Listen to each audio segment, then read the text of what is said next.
Здраво и добро дојдовте во уште едно видео каде што ќе говорам за гликолипиди. Како што ни кажува самото име, ова се некои молекули кои имаат липидна компонента и кои имаат шекерна компонента. Ако шематски некако би ги нацртал молекулите, би изгледале на следниот начин. Имаме една основа на која имаме прикачено липидна компонента,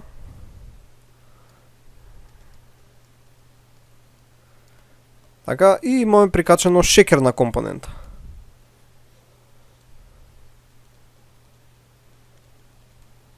И можете да приметите дека оваа структура многу наликува на структурата на фосфолипидите. Наместо тука да има фосфор и некоја алкохолна компонента, имаме шекер.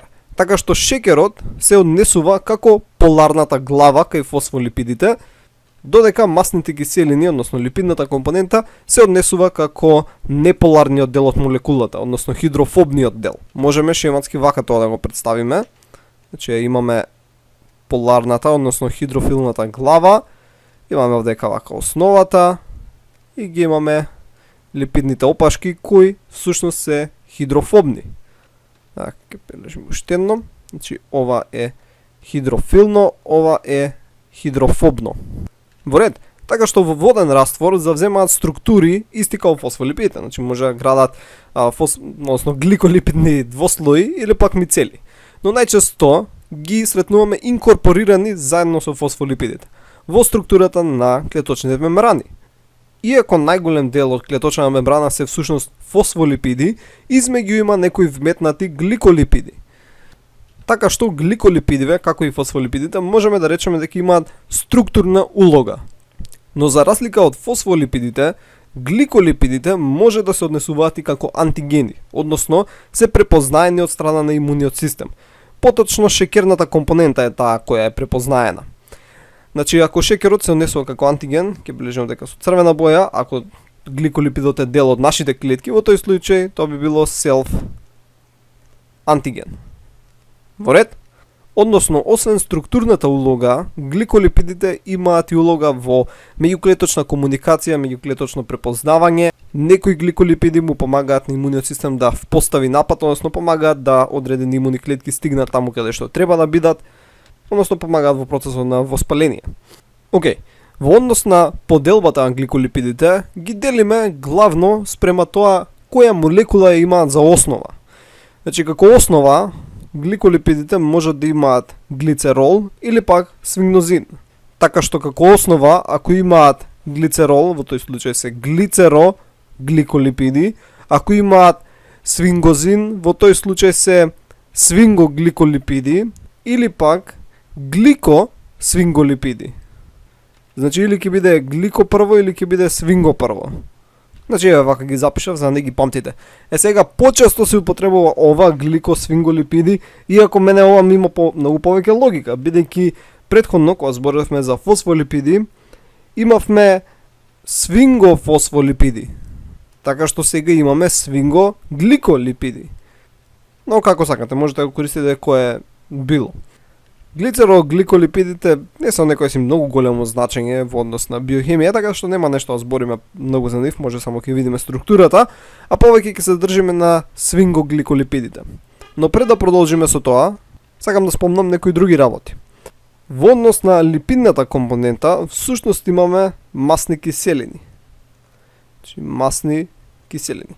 И овие масни киселини може да бидат заситени или незаситени. Може да бидат со помалку или со повеќе јаглеродни атоми. Значи, кај различни гликолипиди можеме да имаме различни масни киселини. И врз база на тоа да имаат некои различни својства тие гликолипиди. Но најчесто имаме околу 24 јаглеродни атоми за масната киселина. Сега, во однос на шекерот, тука имаме моносахариди и олигосахариди.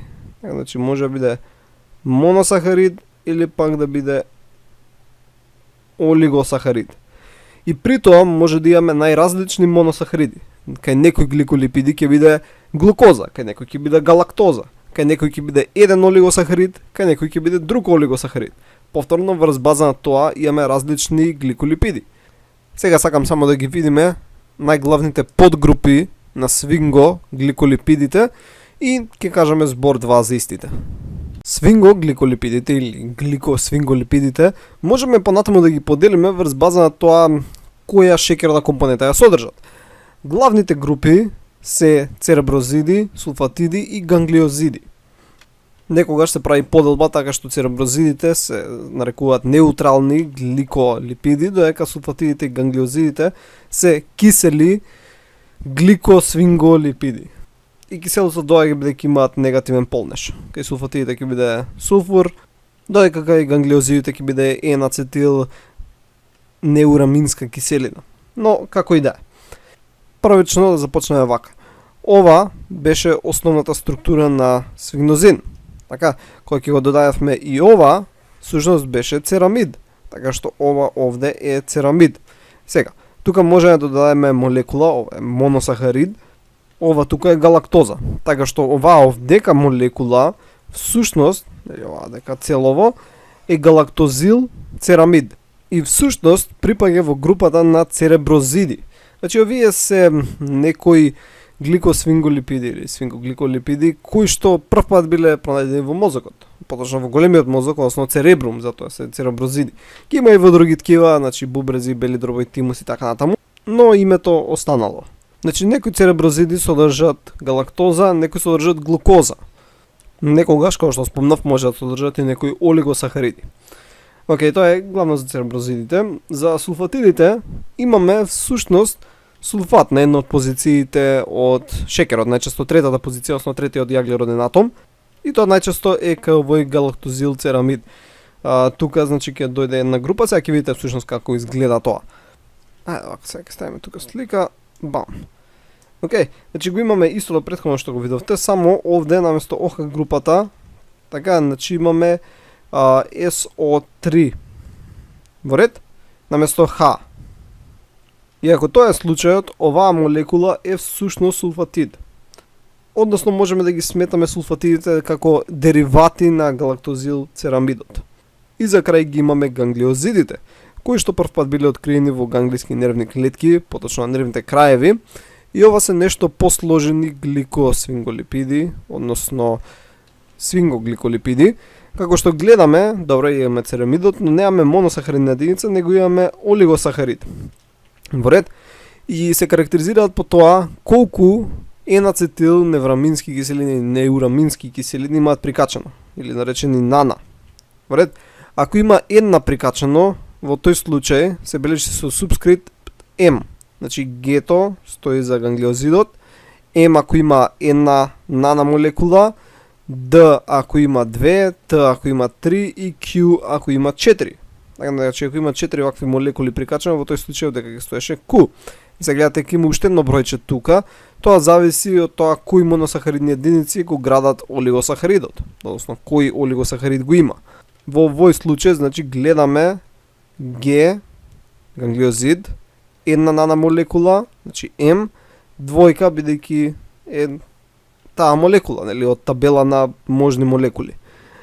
И тоа е главното што треба да се спомне во однос на гликолипидите. Инаку може уште да се збори во однос на синтезата, деградацијата, метаболизмот на гликолипидите.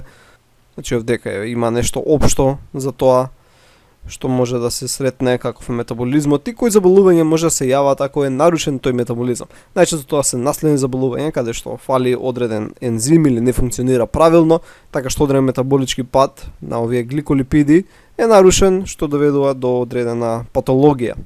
Овие се наречени свинголипидози, каде што најчесто има нарушување во метаболизмот на свинголипиди, поточно на гликосвинголипиди. Значи ова е едно од најпознатите, неиман пикова болест, но има и други. Како што можете да видите, зависно кој ензим фали или дали е нарушена неговата функција. Океј, тоа беше се за ова видео.